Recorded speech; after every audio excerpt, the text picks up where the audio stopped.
Hi friends, మీకు ఈ video నచ్చితే లైక్ చేయండి, సబ్స్క్రైబ్ చేయండి. రాజు ఇంట్లో ఉన్న వాళ్ళందరూ వచ్చి నేను ఇప్పుడే చెప్తున్నాను, ఈ పందెంలో కానీ నేను గెలిస్తే కళావతి ఈ ఇంటికి కానీ ఆఫీస్కి కానీ రాకుండా మీరే చూసుకోవాలి అని చెప్పేసి అంటాడు.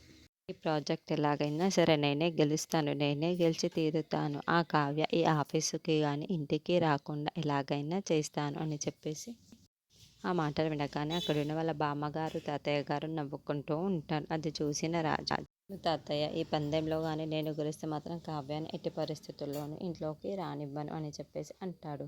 ఇంతలో అక్కడున్న అపర్ణాదేవి కూడా నవ్వుకుంటూ సరే లేరా చూద్దాం, అప్పుడు కదా నువ్వు గెలవాలి కదా. ఆ మాటలు వినగానే అక్కడున్న రాజు అయితే నేను ఖచ్చితంగా గెలుస్తానమ్మా, గెలిచే తీరుతాను, ఆ కావ్యకి తిక్క కుదిరిస్తాను, నువ్వు బ్లెస్సింగ్ ఇవ్వు అని చెప్పేసి అంటూ ఉంటాడు. అపర్ణదేవి దగ్గరికి బ్లెస్సింగ్ తీసుకుంటూ ఉంటాడు. అది చూడగానే అక్కడున్న అపర్ణదేవి పిల్ల పాపలతో చల్లగా ఉండు నాయన అని చెప్పేసి అంటూ ఉంటుంది.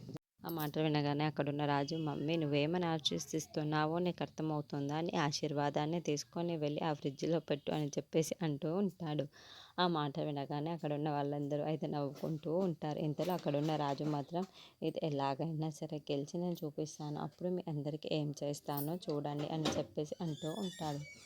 ఇంతలో అక్కడున్న వాళ్ళందరూ అయితే రాజు మాటలు వినుకుంటూ నవ్వుకుంటూ ఉంటారు. అక్కడున్న అపర్ణాదేవి మాత్రం చాలా టెన్షన్ తీసుకుంటూ ఉంటుంది.